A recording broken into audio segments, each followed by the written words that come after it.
The Bible prophesies that a socialistic one-world government will be ruled by the Antichrist just prior to the second coming of Jesus.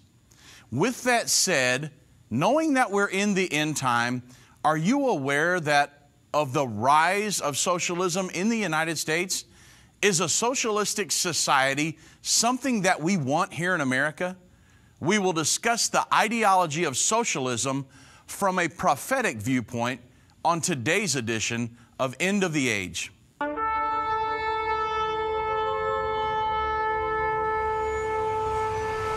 Nation shall rise against nation, and kingdom against kingdom. There shall be famines and pestilences and earthquakes, and this gospel of the kingdom shall be preached in all the world, and then shall the end come.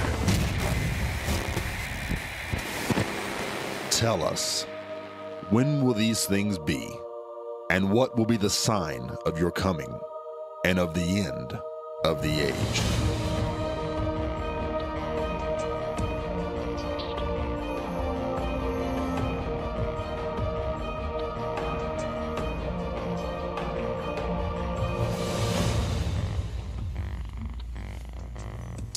Well, good afternoon, everybody. I got an interesting program today. Most of you know that, if you've listened to us at all, that the end-time world government that will be run by the Antichrist will be a socialistic one-world government. And we know that the United Nations, which is the seat of world government in the earth today, was created from its beginning to be a socialistic one-world governing body. And we've felt over the years that socialism, which has overtaken most of the world, is kind of creeping into the United States. And a lot of us that are older and understand kind of what socialism really is and the results of that, we don't want that. But some of the younger crowd, the ones just coming out of high school, just coming out of college, the millennials, they don't understand some of the results of that and how bad that can get and what that can lead to. And so we're seeing a rising of socialistic principles in the United States, people that feel comfortable with that. Well, we're going to talk about that because remember what I said, the end-time world government is going to be socialistic. It's going to be something we will not want to be a part of. So what's going on? Well, the Huffington Post just reported that the socialist-backed candidates sweep the Pennsylvania State House primaries just a couple days ago. Nationwide, the Democratic Socialist of America has grown exponentially since Donald Trump's election. 4 Pennsylvania State House candidates, backed by the Democratic Socialist of America, won their Democratic primaries, marking really another milestone in the radical left's march into electoral politics. And the wins by the 4 candidates were the product of a variety of political forces and groups, but in a country where socialist really remains an epithet, in certain quarters, the growing electoral success of a once marginal socialist organization is an especially notable political development, something we all should be kind of alarmed at here in America. This is a capitalistic country, don't really want socialistic principles, but you can see, you remember Hillary Clinton, a progressive or a socialist, in just the last election, and Bernie Sanders, a Democratic socialist. So, I mean, if Donald Trump hadn't won, we'd have had a socialist in the White House in the United States of America. We just came through 8 years of one, and we were just about to get another one. But many of us would say, we don't want socialism in America. So what is going on? Well, according to Ariel Cohen, co-chair of Pittsburgh's Democratic Socialist of America, this reflects, this election of these 4 officials, socialistic officials, it reflects a revival of the socialist-leaning economic left in the wake of Bernie Sanders' 2016 presidential bid. He gave these socialists a voice. And she said it feels like a monumental shift that we won on popular demands that were deemed impossible before. We won on health care for all. We won on free education, because socialism, the promise of socialism is to provide that. Free health care and free education. There's nothing free, folks. Somebody's got to pay for it. And of course, that's socialism. That's the promise of socialism. But somebody's got to be taxed to pay for that. And she went on to say, now get this. I want you to really get the terminology here. She said, we are turning the state, Pennsylvania, the right shade of red tonight.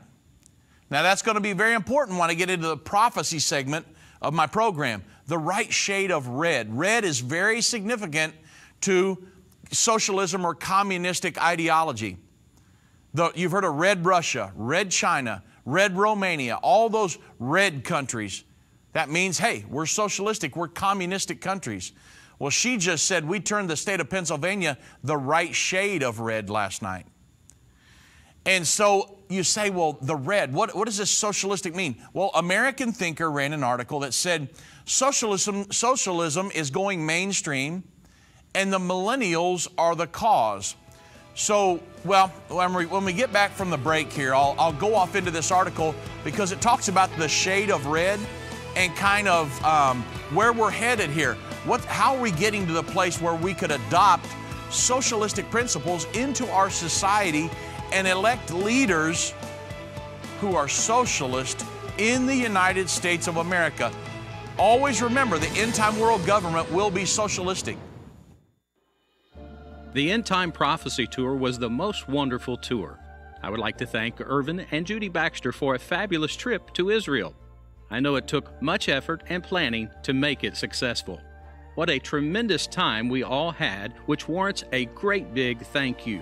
You can't encapsulate it into words. You can't capture it with a photograph. You just have to experience Israel yourself. The Queen of Sheba said, "The half has not been told." I concur. What an awesome experience to visit the land of Bible history and see it come alive as you walk its paths. I shall be forever changed. Dale from Louisiana. Join us October 25th through November 5th, 2018. You too can experience Israel with Irvin and Judy Baxter. Go to endtime.com or call 1-800-ENDTIME. That's 1-800-363-8463 to sign up today. If ever people need to hear the unvarnished truth, it is now. There are some subjects that are not politically correct to talk about, but they're urgent. That's why I'm grateful for Endtime magazine. If you're not a subscriber, you're missing information that will really impact your life. Endtime has a bi-monthly magazine that explains how current events are fulfilling Bible prophecy. You can get a 2-year subscription for only $29. You can also get a bulk subscription and pass them out to your church. We have gotten reports that Endtime magazine has caused spiritual awakenings in churches when they see the prophecies being fulfilled right now. You can start your own ministry and leave them in doctors' offices, libraries, laundromats. You never know if you might be responsible for saving someone who is searching for the unvarnished truth. That's what the magazine has done in many lives. Call 1-800-363-8463. That's 1-800-ENDTIME and get your subscription today.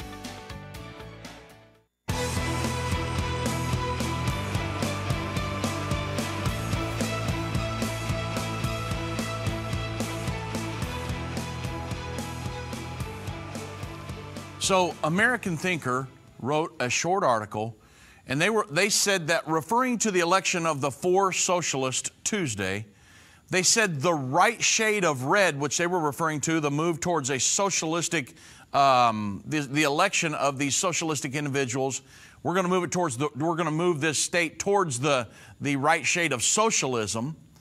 They said it's due to a growing acceptance of socialism, especially among millennials, and outright hostility and opposition to capitalism. So a survey from last year was grim in its implications. It said the most alarming result, according to George Barna, was that 4 out of every 10 adults, now this is America, this isn't China, 4 out of every 10 adults say that they prefer socialism to capitalism. 40%. And the ACFI noted in this commentary on the poll that it's a large minority, and it includes a majority of the liberals who will be pushing for a completely different economic model to dominate our nation. So they know that my group, the 40, 50, 60, 70-year-old, they're going to be going off the scene in the next, few decades. And we've had to start with the young ones, the young people, and bring them up and train them the right way. So these guys coming out of college, they've been trained. Socialism's a good thing. I've had them come to my office and argue with me over this. And so this is kind of the mindset where these young individuals could get elected into these positions, these socialist-minded individuals. And it ought to set off alarm bells among the more traditionally oriented leaders across the nation. That 40% of Americans now prefer, according to this poll, socialism, getting free schooling, free health care, free this, that, and the other, handouts, to capitalism where you've got to work for what you get, that it could spell major change to the policies advanced by legislators and political leaders, and to the interpretations of judges ruling on the application of new and pre-existing laws. You elect these officials into these high cabinet positions, governors, senators, this, that, and the other. I mean, it starts off small, but once you get them in there, then they start implementing socialistic principles. And then we end up a socialistic nation. And the whole reason I'm doing this program is because the Bible says the end-time one world government will be a socialistic entity run by the Antichrist. We do not want to be a part of that in any way, shape, or form. So you say, well, you're telling me who to vote for. It's up to you who you vote for. I'm just telling you the ideology that's going to be going on in the mind of the Antichrist. Socialistic, communistic, a collectivist, not an individualist. And so that's what's going to be going on in the mind of the Antichrist. I don't want to have anything to do with that. And so I don't want that here in the United States. I don't want it really anywhere in the world, but I can't control what goes on overseas or whatever. But I'm just saying, here in the United States, we don't want anything to do with that. Socialism, Lenin said that socialism leads to communism. So we don't want socialism. We don't want communism. We don't want collectivism. And I'll be defining collectivism here in a minute. So the question is, how did this happen? Well, the short answer is that the American people are, and I say this in, I'll just say it and then you'll understand what I'm saying. It says the American people are ignorant of the younger people, ignorant of the dangers. I'm not saying they're ignorant. I'm saying some of them are unlearned of the dangers to human liberty posed by socialism, and they've been propagandized by our educational system, our culture. These guys coming out of college, I had a guy sit in my office, a year or two ago, and he argued with me over the need for the Federal Reserve, and socialism's a good thing, and all of a sudden I said, dude, you're kidding me. This is what he was taught in college. He got a very good education, but no, man, come on. He doesn't understand where it led to. It all sounds good up front. Hey, get your college paid for. Free health care, this, that, and the other. No, nothing's free. Nothing is free. That's an illusion. It's just a sales tactic. Nothing is free. So the educational system that's teaching them, our culture, the media, that teaching them to hate capitalism. Capitalism's evil. No, capitalism is not evil. You want to know how the United States has become the most powerful nation on the earth in the last 240 plus years? Capitalism. You say, well, it's evil. It's not evil. You want to get ahead. You want the American dream? It's capitalism. It's not socialism. Capitalism. If you are told capitalism is evil for your entire life by your teachers, movies, TV, the news media, for your entire life, then you're going to believe that capitalism is evil. And it isn't that Bernie Sanders, the socialistic senator from Vermont, can necessarily win. It's not just that and win in 2020 or even get a Democratic nomination. But as the baby boomers die and millennials move into the positions of power and influence, socialism's rise as a fact of American life is not going to be denied. So we've got to train up our young people in the way that they should go. The Bible says, train up a child in the way that it should go and it won't depart from it. Well, we've allowed these schools to indoctrinate our children. Now that they're coming out of high school and out of college, they believe socialism's good. And that's how we've got to the point this Tuesday where we could elect 4 people socialist. Just straight out, we're running on a socialist platform. They get elected here in the United States of America. So let me give you a little bit of history on socialism, communism. Very important. In 1917, the Bolshevik Revolution took over the Soviet Union, and it continued until World War II.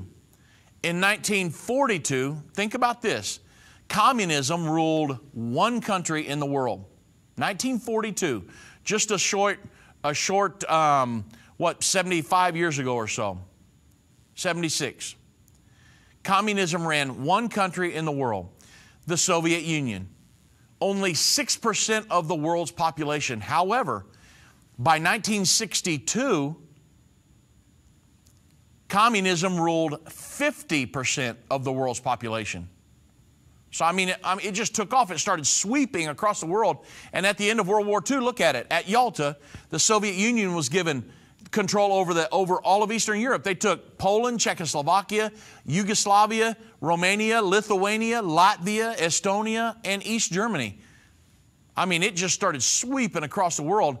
And in 1945, communism swept through China, and by 62, think about it, half of the world's population was now under the iron heel of international communism. So it appeared as if communism was taking over the world. At that time, Henry Kissinger said that the days of capitalism were possibly over. And you say, well, they stopped there. They're still about 50%. No. Most of the world today, not all of the world, but a lot of the world is under socialism or communism in one form or another. And it's trying to infiltrate the United States. Now, we know, prophetically speaking, the United States is not going to be part of the end-time world government. But that does not mean that there will be people in the United States that are trying to implement socialistic principles, just like we have now. And so we don't want that. We don't want that here in the United States. We've got to resist that. So I wanted to read something to you that I read in the USA Today. I want to share it because it was very important. And if you are a millennial today, you need to hear this because you've been taught one thing in college, one thing in high school, but you need to hear this story. The USA Today ran an article a few days ago that CNN thinks that socialism is cool. And this guy, his name's Alex Barrezo, he wrote an article and he said, my grandparents from the USSR would disagree with that. Now, Alex Barrezo is an opinion columnist for the USA Today. These are his words. This is about his grandparents. He said, it's frustrating to me that many Americans are ignorant of the crimes of socialist and communist movements. He said, my grandmother grew up in the Ukraine, which was then part of the USSR, and the Union of Soviet Socialist Republics. And he said, after waking each morning, she checked to see if any of her family members had died during the night. Many of her compatriots were already dead because Joseph Stalin, the Soviet leader, implemented a mass starvation program. It was known as Holodomor. And the goal of the policy was to starve Ukrainians into submission to his ideology.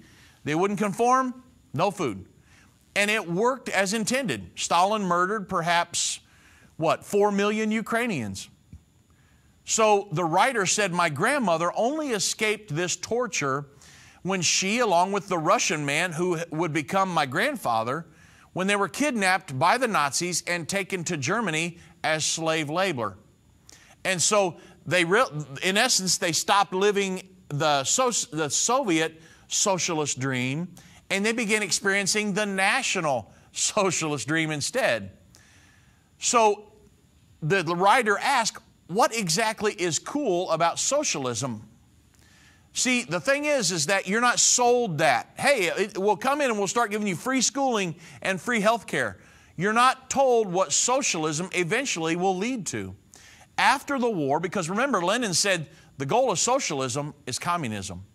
So he goes on to say, after the war, my grandparents understandably resisted going back to the USSR, especially since Stalin had issued Order Number 270, which declared Soviet prisoners of war traitors who would then be sent to labor camps if they came back. So he says, though my grandparents weren't soldiers, they decided that it would not be wise to be, not to find out if the policy applied to civilians, so they pretended to be Polish and came to America. And the writer says, it is frustrating to me that many Americans are ignorant of this history because socialism is being billed as this great, wonderful thing that gives away free stuff. So while the crimes of the Nazis are well known, the crimes of the Soviets are not. And that explains how CNN can tweet about how cool socialism is. And it also explains how one of the BuzzFeed editors wished for full communism for Christmas, and another BuzzFeed reporter dismissed the victims of communism as a white nationalist talking point. So these repulsive sentiments are surprisingly common. Indeed, it is still fashionable for intellectuals, particularly those in the cozy confines of academia who never had to suffer under socialism or communism, to praise the virtues of socialism. This whitewashed version of history is a moral blind spot that is the left's equivalent of Holocaust denial. To be fair, he said, I think those who praise socialism do so more out of ignorance than out of malice. But ignorance is not a good excuse. Those who defend socialism today rely on flawed arguments that don't stand up to scrutiny. He said the biggest misunderstanding is the notion of that socialism is good and that communism is bad, and they're not the same thing. He said that's the biggest misunderstanding. That might be true in theory, but it never quite works out that way in practice.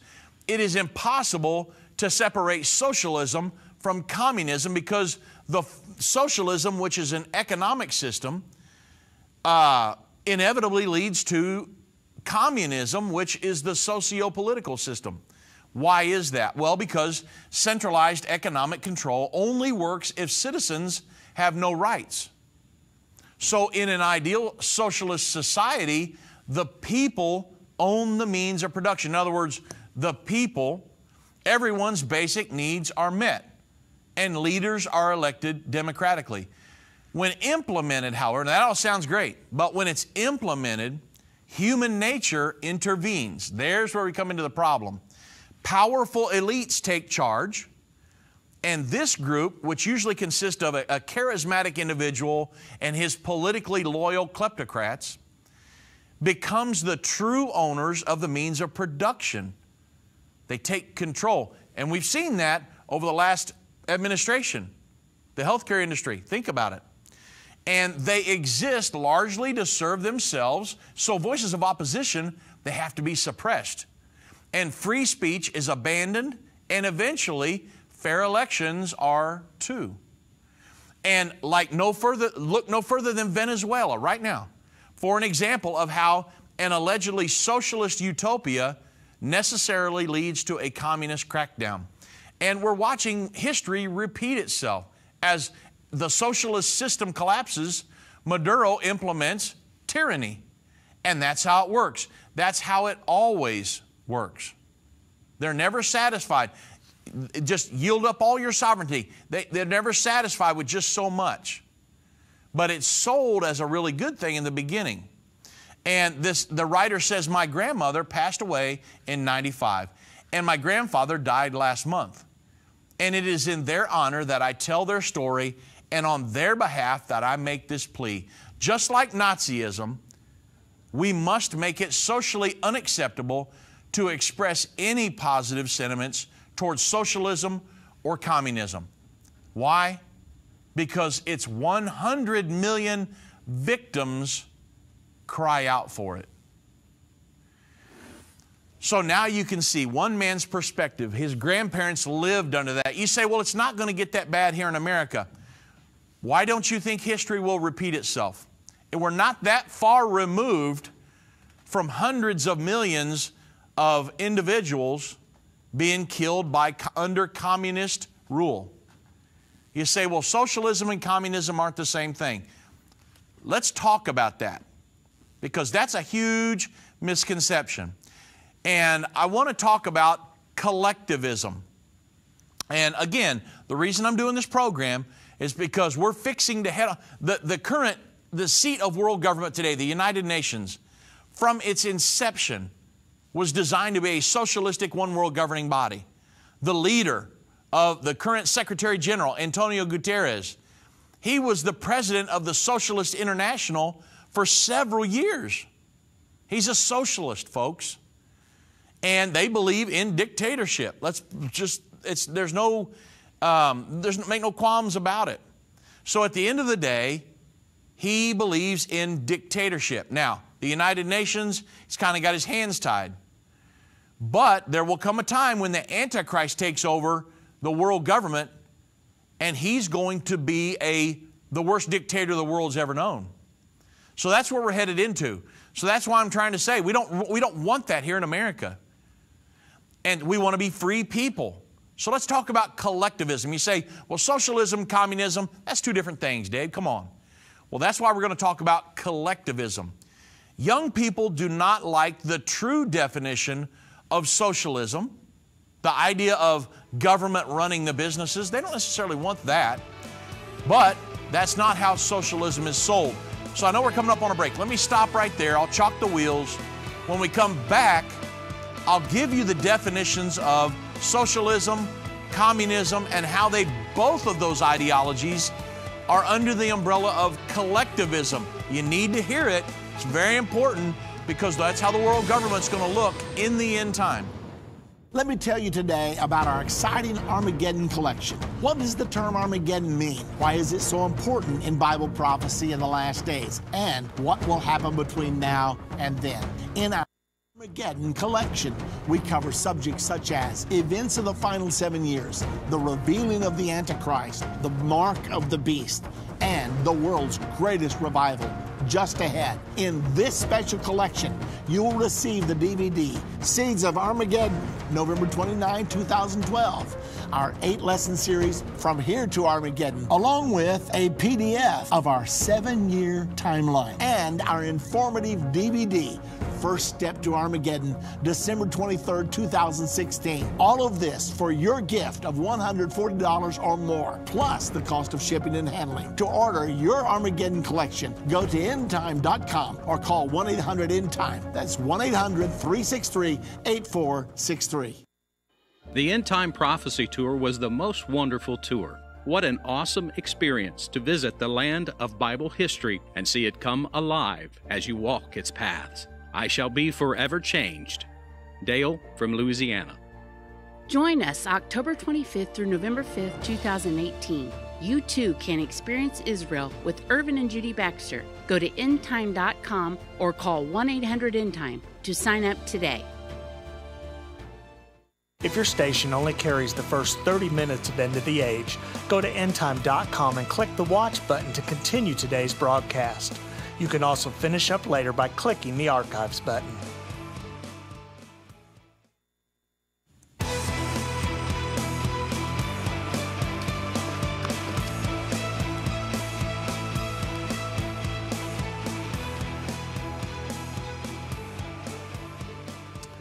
So, let's face it.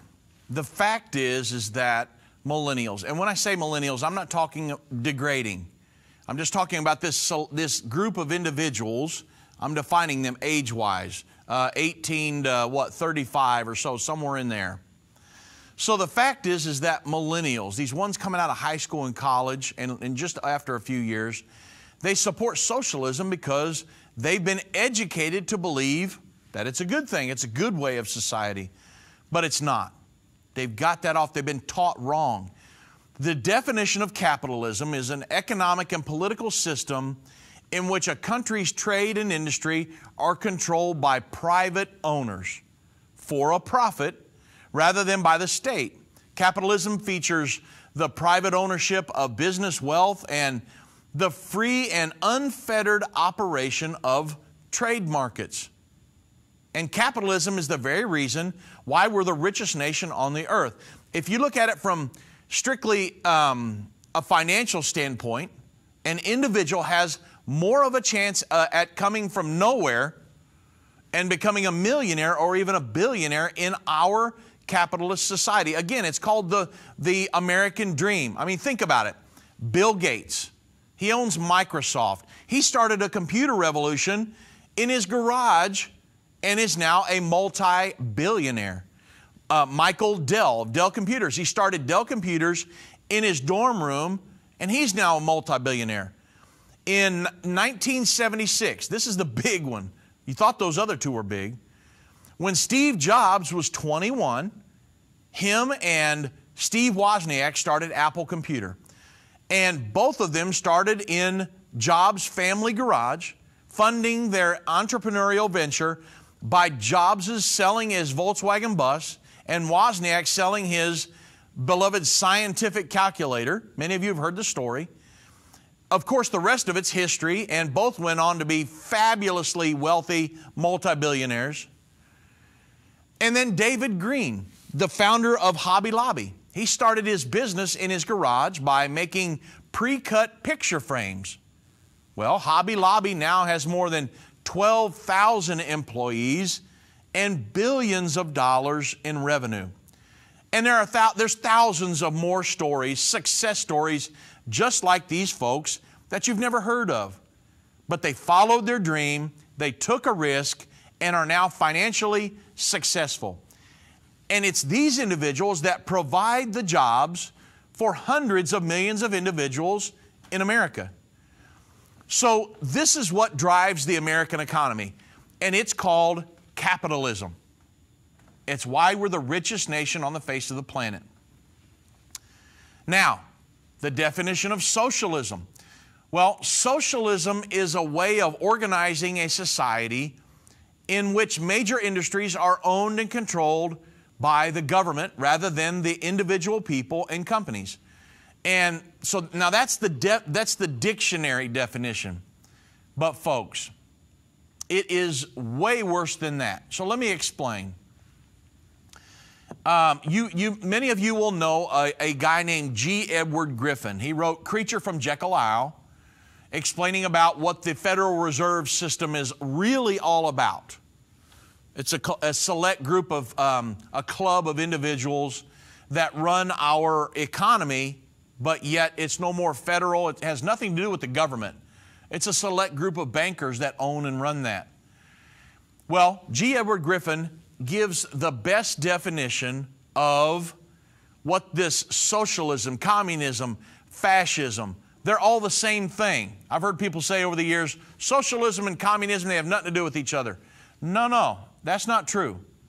They all fall under the umbrella of what's called collectivism. Collectivism is the official ideology. Just remember this, very important. Collectivism is the official ideology of the United Nations. You remember the United Nations Charter was written by a convicted communist spy, Alger Hiss. So from its inception, the Charter of the United Nations was created to be a socialistic one world governing body. Not one word of that charter has ever changed. So the United Nations today, socialistic one world governing body, and their ideology is collectivism. So socialism, communism, fascism, liberalism, Nazism, they are all derivatives of collectivism. It's very important that you get that principle. So there are 6 commonalities of socialism, communism, fascism, collectivism, whatever it is.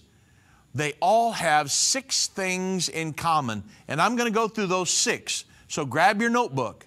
It's very important that you get this because you'll hear the argument in the news or, whatever program you're watching or whether you're sitting in school, whoa, hold on. Socialism, communism, two different things. They all lead to the same thing, collectivism. So what are the 6 things? Well, number 1, the origin of human rights. Where do human rights come from? So the challenge here is between a collectivist, which would be to the nth degree, communist, socialist, they all are collectivist, and an individualist. They believe in somebody who has their own rights rather than the government giving them rights. So an individualist, I'm an individualist, their rights are given by God. This is a different ideology in a collectivist and an individualist. A collectivist believes that the rights are granted by the state. Now, this is the idea behind the United Nations and socialism, communism, and fascism, and all these. So the rights are granted by the state, not from God. And if the state can grant you a right, then the state can take that right away. See the difference? That's where socialism, communism, and all that stuff leads to, collectivism. The second principle is group supremacy. So they say the group is more important than the individual, which is not true. And that the individual must be sacrificed for the greater good, for the greater number, for the group. And they say that folks, but let me just tell you, the group does not exist. Think about that. There's no such thing as a group. There might be 100 individuals that got all of their rights from God standing in a room, but there's no such thing as a group. Now you got to follow me here. Individuals. Think about it. There are 100 people standing here. But for the sake of the group, I can't make individuals do certain things because they got their rights from God. Well, but a collectivist would say, we're doing away with these 10 people's rights for the good of the group. That's their ideology. Think about it. It's the United Nations, humanistic solutions. But on the other hand, we have the Declaration of Independence. And it states we hold these truths to be self-evident, that all men are created equal, not all groups. All men are created equal, that they are endowed by their Creator with certain unalienable rights, that among these are life, liberty, and the pursuit of happiness. And that to secure these rights, governments are instituted among the men. Governments do not give you your right. Governments are simply there to protect those rights for you. That's it. And so at the end of the day, a government cannot give you a right unless you're under socialism, communism, fascism, collectivism. Then the governments give you your rights. But the problem is, if you don't bow down to their edicts, they can take those rights away. That's the difference. My rights come from God, not from the government. It's a big difference in collectivism and individualism. The third point, coercion versus freedom. Big difference here, folks. If you force people to do what the state wants them to do and you don't give them a choice, that's collectivism. I.e., seat belts. Think about that. The government tells me to wear a seat belt or they're going to fine me. I was raised without a seat belt, and guess what? I'm still alive. But yet today, I've got to wear a seat belt or I get a ticket. Health care. Look at, or i.e. Obamacare. Think about that. We've lived through that mess. Fine. Or if you don't want to, you get fine, imprisonment. You got to do something to get them into compliance. So you fine them. Or, if necessary, eventually, if you're under a fully communistic regime, just think about it. Within the last hundreds of years, within the last 100 years, there's been tens of millions of people killed because they would not comply with these collectivist regimes. And collectivists do not believe freedom works. Very big point. And then, of course, you think of equality versus inequality. They're always preaching that. Equality, equality, equality, because they're looking at the group. They're not looking at the individual and the individual's rights, which comes from God. They say, well, for the good of the whole, you don't have any. You can't, we're going to squelch your speech. We're going to squelch your religious rights for the good of the whole. And that's not right. In God's eyes, that is not right. Because the good of the whole, if they're pushing an agenda, you can't take my rights away. It's not how it works. So we don't want socialistic principles here in the United States. You see where I'm getting? It's collectivism. All of that stuff falls under that.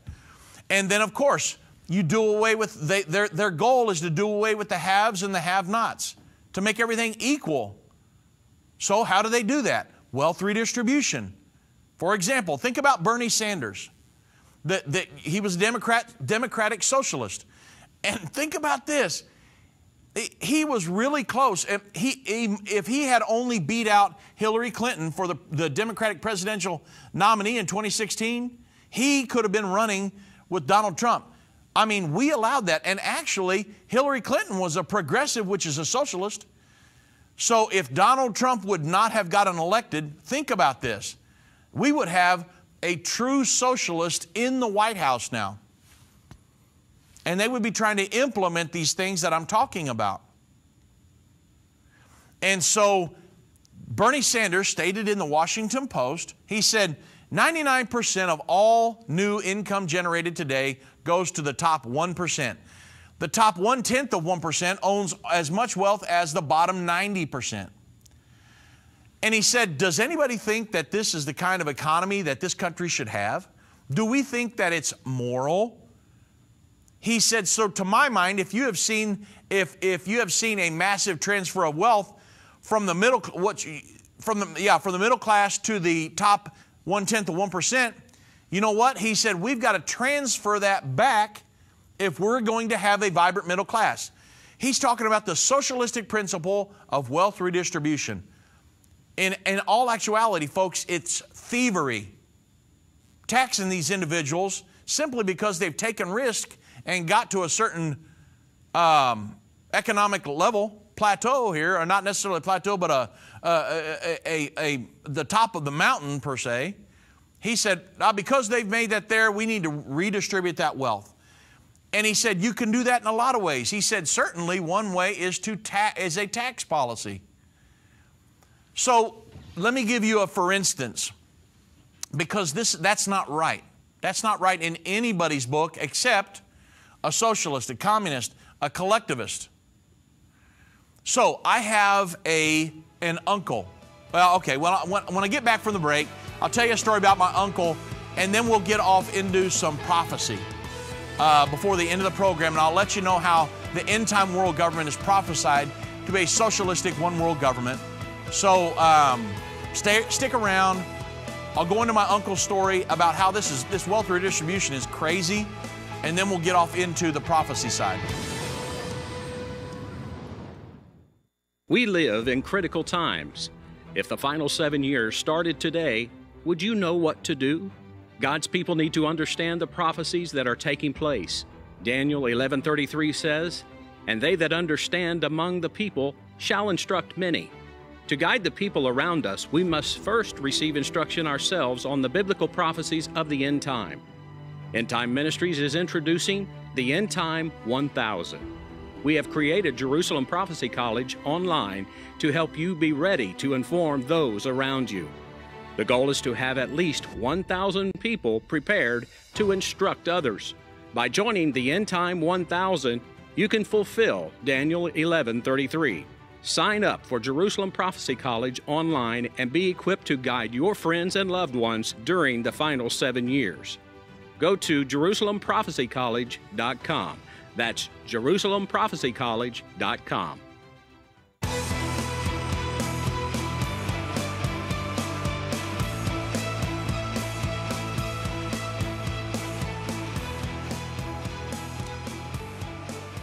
So in light of what Bernie Sanders said, I wanted to share with you just a quick story, and then we'll get off into the prophecy segment of the program, talking about the socialistic one world governing body.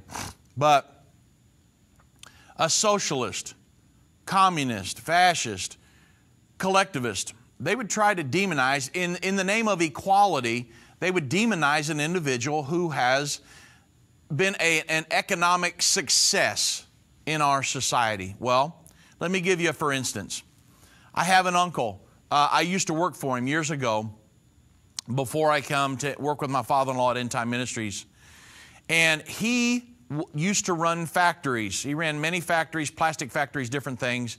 And he purchased a business trying to help a guy out. He purchased a business that was losing $20,000 a month.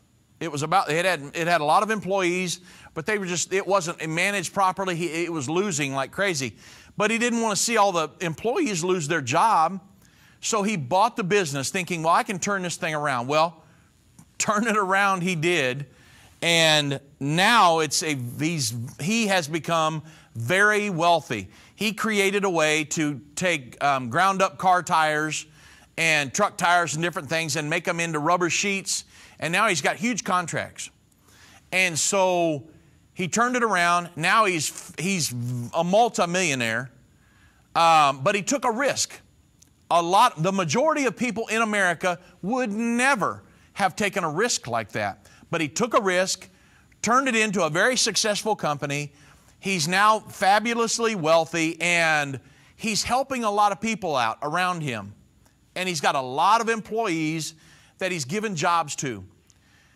Well, Bernie Sanders would say, because he would be considered in the top 1%, they would say, well, hey, he shouldn't have all that money because of equality. We've got to equal it out. So I need to tax him, take his money, give it to the middle class, and let's have a vibrant middle class. Well, guess what? You think if that happens to him, do you think that'll make him want to continue to run that business? I mean, there are people, my uncle would, because he wouldn't want to see all the people lose their job. But at the end of the day, there are people that would say, why? Why do I want to continue with all of these headaches and the risk that I'm taking on a daily basis to keep this big operation going when I'm going to get taxed to death? I'm going to get penalized because I'm a success. You see what I'm saying? The top 1%, they're the ones that are providing jobs for hundreds of millions of people here in America because they have taken risk and got to where they're at. And they were not spoon-fed, I promise you. Most of the millionaires today, it's been proven that they weren't handed to them from their parents. They're self-made millionaires. Do your research. So at the end of the day, it's very important that we understand what socialism and communism leads to. Bernie Sanders said, hey, these people, we need to tax them to death and give that to the middle class. That's not right in anybody's book unless you're a socialist. You see what I'm saying? It's sold as a good thing, but at the end of the day, it's a very bad thing. Okay, now that I got that off my chest, let's talk about the end-time one-world government. Why do I really, for political reasons, different things, I don't want that in the United States. But at the end of the day, I know where we're going in the end time, and that's why I really don't want that here in the United States. The end-time world government, we know, you've heard us talk about it many times on the program. Revelation chapter 13, verse 1 through 8, prophesies of a end-time world governing body that will be ran by the Antichrist just prior to the second coming of Jesus. Well, that's already being established. It's been established for years now. And it's coming to the culmination of it when it's going to have teeth. On the other side of the sixth trumpet war, this thing will be given, it will move into a fully functioning world governing body where they have enforcement methods. It'll have teeth. And the Antichrist will usurp authority over that. Well, that's going to be socialistic, the ideology. It's going to be collectivist in the worst sense. So how do we know that the end-time world government is going to be socialistic? Well, you've got to go to the four horsemen. The book of Revelation has a skeletal structure of 3 groups of 7. It's got 7 seals, 7 trumpets, 7 vials. The 4 horsemen are the first 4 seals of the 7 seals. We find the prophecy, Revelation chapter 6, verse 1 through 8, and it states this. And I saw when the Lamb opened one of the seals, and I heard, as it were, the noise of thunder, one of the 4 beasts saying, come up and see. And I saw, and behold, a white horse. That's the first seal. And he that sat upon him had a bow, and a crown was given unto him. He went forth conquering and to conquer. And when he had opened the second seal, this is the important one per today's conversation, I heard a second beast say, come up, come and see. And there went out another horse that was red. Now remember, early in the program, the lady said, we're turning this state the right shade of red. Okay? This is going to play into this color red of the second seal. And the Bible says, and power was given unto him that sat thereon to take peace from the earth, that they should kill one another, and that there was given unto him a great sword. And I beheld, and lo, this is the third seal, a black horse. So now there's a white horse, a red horse. This is a black horse. And he that sat upon him had a pair of balances in his hand. And I heard a voice in the midst of the four beasts say, a measure of wheat for a penny, and 3 measures of barley for a penny. See thou hurt not the oil and the wine. So it's kind of like a modern-day stock exchange report, but John was giving it, and he's trying to describe it 2,000 years ago. And when he had opened the fourth seal, John said, I heard the voice of the fourth beast say, come and see. And I looked, and behold, a pale horse.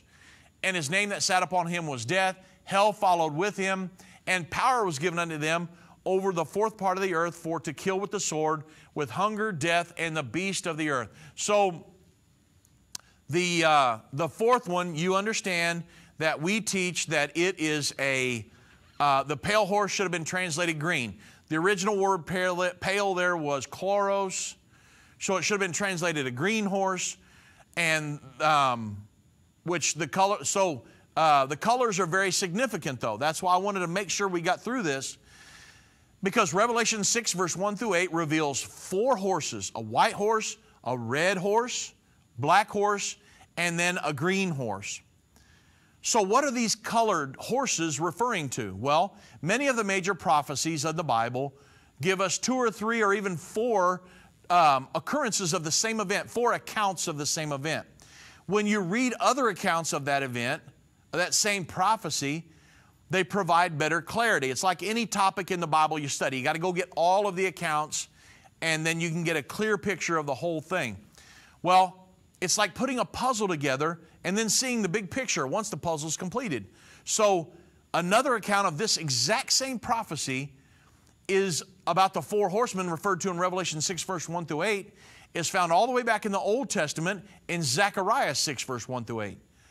Zechariah saw the same colored horses, but he saw these horses pulling chariots. And instead of a pale horse, Zechariah saw a grizzled and bay horse. Well, Zechariah chapter, it's going to tell us what these horses represent.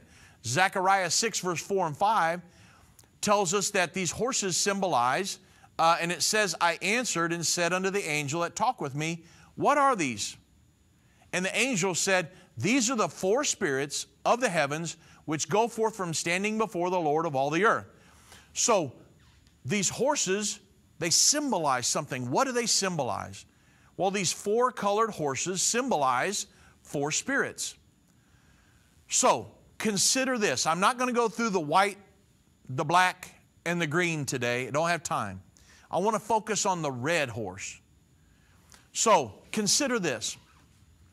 What spirit would represent the red horse in, these are 4 spirits that control the ideology, the thought processes of men in the end time. Well, what spirit is red? Well, there is an international spirit, and from what I've been talking about today, you already know what I'm talking about, but there is an international spirit who influences what people believe, what they live, how they live, what they do. And the red spirit is communism. You've heard, like I said, red China, red Russia, red Romania. It's communism. She was a socialist. 4 socialists were elected. And she said, we're turning it into the right shade of red. Why? Red represents socialism or communism. And communism has widespread influence over what people believe, their value, what they love, what they fight for. Think about it. A big majority of people in the world believe in socialistic, communistic principles. And each of these colored horses represent the major belief systems of the world. And Revelation 6, 3 through 4 elaborates concerning the red horse. It says, and power was given over him that sat thereon to take peace from the earth. So from its very outset, even from the Bolshevik Revolution in 1917 to the China Revolution in 1949 and the conflicts in Korea, Vietnam, Congo, communism has robbed our world of peace. And then it continues on to give many different clues as to what the red horse and the red spirit represent. Always remember, when you're trying to figure out the four seals, Zechariah chapter 6, verse 1 through 8, you've got to go back to, or Revelation 6, verse 1 through 8, you've got to go back and read the account in Zechariah chapter 6, verse 1 through 8. So, you say, well, that's the red spirit. How do you know the end-time world government is going to be socialistic from the prophecies of the Bible? Okay, so you're going to jump over to Revelation chapter 17. You remember in Revelation 13 that it gives a depiction of the world government, and it says it's a seven-headed, ten-horned beast. Well, when you go to Revelation chapter 17, when it gives a depiction of the false church, which is a harlot in the end time, she's depicted as a woman. In the Bible, a church is always depicted as a female. The true church of Jesus Christ is depicted as a virgin, an uncompromised individual. The false church in the end time is depicted as a woman, but she's depicted as a harlot, a compromised individual in the end time. So when you get to Revelation 17, it gives a picture of a prophecy of a woman sitting on a seven-headed, ten-horned beast. So it's symbolic of the world religious system and the world government in the alliance in the end time. And it gives a very specific clue about the seven-headed, ten-horned beast that's not found in Revelation 13. In Revelation 17, it says the woman is sitting on a scarlet-colored beast. Scarlet is another word for red. So it gives a symbolic view of the woman, which is the harlot, this world religious system in alliance with a socialistic or a communistic one world governing body. And that's how we know that the end-time world government will be a socialistic or a communistic entity. It's going to believe in collectivism to control people, not freedom, but control people. And that's what it's going to be. And so, when you look in our society and you see socialistic principles being brought in, you've got to think, do I want to be a part of this in the end time, knowing that the end time world government and the Antichrist will be socialistic, communistic, or collectivism?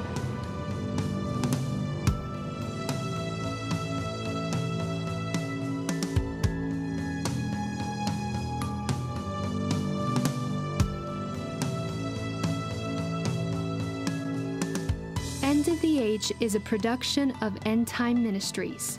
This broadcast will be available on our website, endtime.com, in the archives section. On our website, you'll also find more information about how current events are fulfilling Bible prophecy. To reach our operators, call 1-800-ENDTIME. That's 1-800-363-8463. Endtime Ministries is partner supported. We would like to say thank you to our partners who made this broadcast possible. To do what Matthew 24:14 said, to reach the world with the gospel of the kingdom.